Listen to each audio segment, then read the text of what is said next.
Hi everybody, this is Karen Hyland with the Hyland Group. Together with my husband Chris and our son Brandon Hyland, we are real estate agents in Central Maryland. And this is part of a series of videos that we're going to be doing concerning your credit score. And today we have with us Blair Warner, who is the founder and credit specialist at Upgrade My Credit. So Blair, why don't you tell us a little bit about yourself and your business?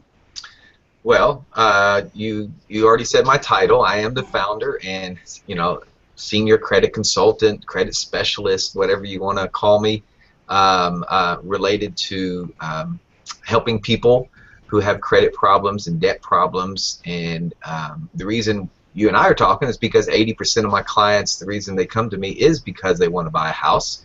That's the biggest purchase and the biggest motivator for someone to get their credit in shape. And I come from a mortgage background, so I pretty much have had my hands in various parts of the whole real estate industry, and I'm just glad to be here and work with people like you to help your clients, more of your clients, get into home.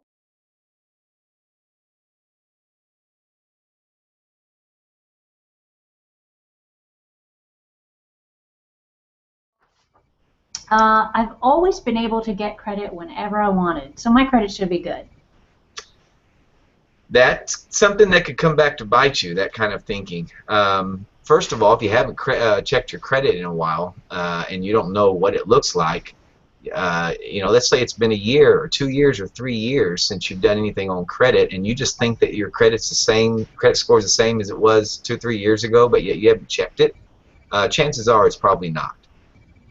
Because, first of all, there can be errors on credit reports. We all know that.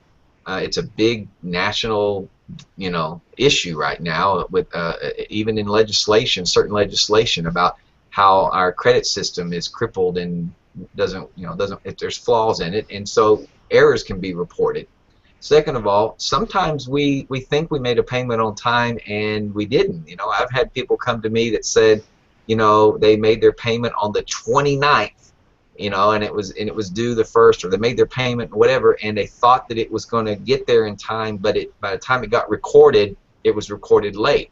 Well, if that was a year ago when that happened and you haven't monitored your credit score, how are you going to know that until now you check your credit, and that would have caused your score to go down. And so your score is not going to always be high just because you used to get credit in the past.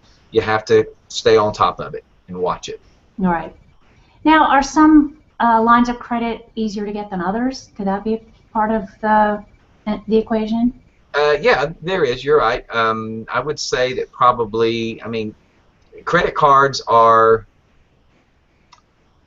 high interest rate credit cards are easier to get than low interest rate credit cards. And so, someone might go and apply for a card and they get accepted, but it's a higher interest rate. Auto loans are easier to get than credit cards, so you might think you have a score in the 700s, but really to get an auto loan, all you got to have is about 620 or above at most, most dealerships. And 620 is not considered a great score. It's just kind of a, so-so score. So, in fact, that came up the other day. Someone said, I don't know why my score, I didn't get approved for a mortgage. Just a couple months ago, I went in and said I wanted that car, and I got approved and drove out of the parking lot with a car. How come I can't get a mortgage? And I said, well, because their criteria, is different than a mortgage. So that's a very good question. Yeah. Well, and as you say that, I'm thinking a car is a lot easier to repossess than a house. Yes, so that's right. Hence, absolutely. Hence the standards. That's right. Very good point. Yeah.